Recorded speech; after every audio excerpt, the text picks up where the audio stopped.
Hello, everybody. My name is White Citizen. This is my Othello mockumentary for Literature Matters for Professor French. Othello is a tragedy that is written by Shakespeare. It is set in Venice, and it follows the main protagonist, Othello, who is a black general. And at the time, obviously, this isn't something that is good. He's a lot different than everybody else, and it leads to a lot of just natural hatred for him.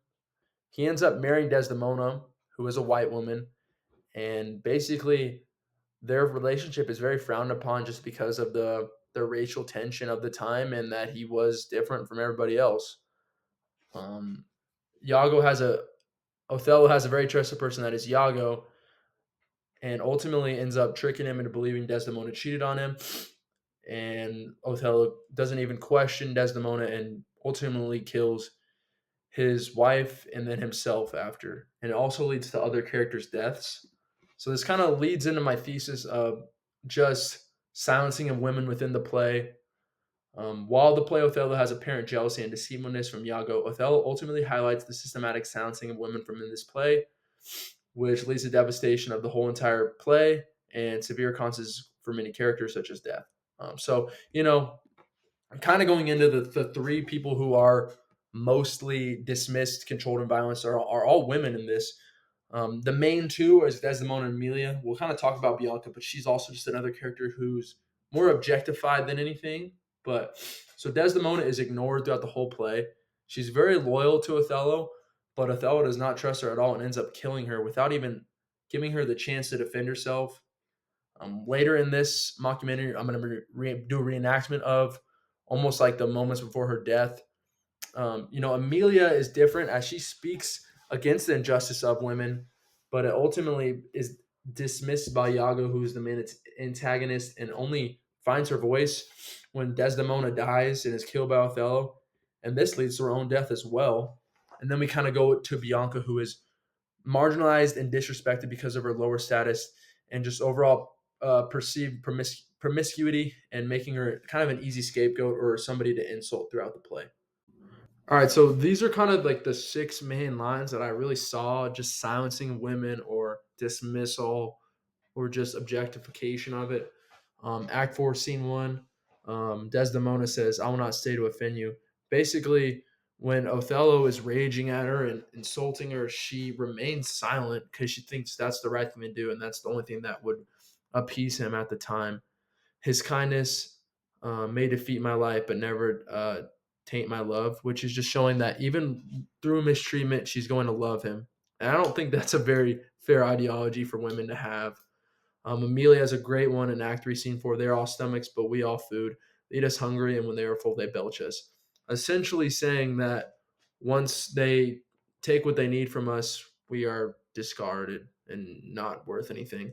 Um, Amelia has a great line in Act 4, Scene 3. Let husbands know their wives have since like them, they see and smell, and their palates both for sweet and sour. Meaning they're just like everybody else.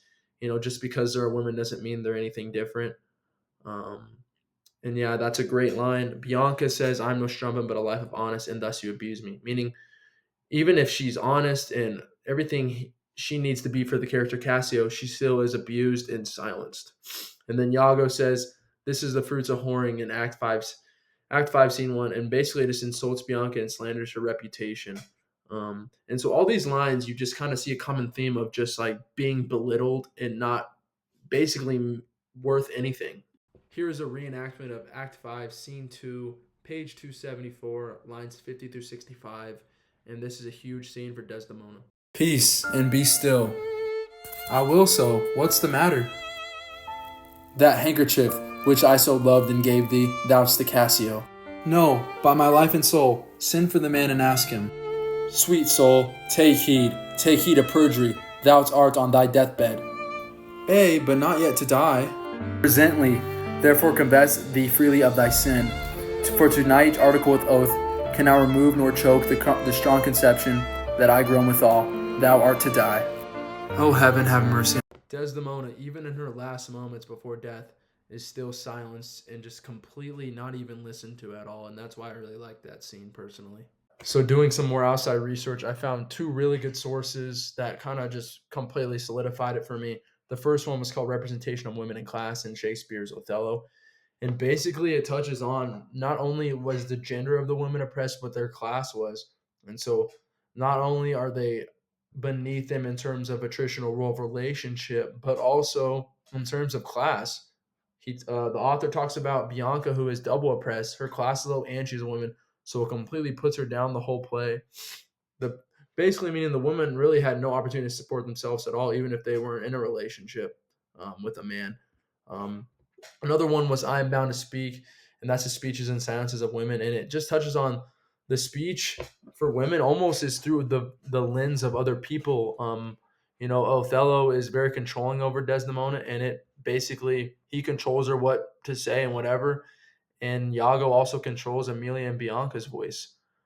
Desdemona, very silent suffering is even when she's about to die, she says nothing. She just accepts her fate, and that just shows that the time of when this was made, it was more acceptable just to accept your fate rather than stand up for yourself for women. So I understand there has to be a counter argument and there has to be a other side. And I know people would say that the women even speak up for themselves in the play, but even when they challenge the authority of males, it results in the same result. Desdemona please your wife, my lord, your true and loyal wife, to Othello, and Othello just makes her swear and just completely just says she's lying. Amelia, once she finds out that there is this like power dynamic, she ends up being killed. And Bianca, when she defends herself, saying "I'm very honest and you abuse me," Bianca is shut down with silence. And so, even when the women are talking in the play, they're not being heard. It's like one ear and out the other. I understand where you could say women are actually speaking, but it still just doesn't disprove my thesis at all. And so, in my head, this is kind of what I picture when I think of the play. I have these three big male characters, and then beneath them is like almost a predecessor of women. And so, when I'm reading the play, this is really what the visual I picture. It's like these people are beneath, and the people on top control what they say and what they do. All right, so I decided to interview my professor and really try to get down into detail. Do we still see the silencing women today? Are they beneath men in the workplace or in society in general?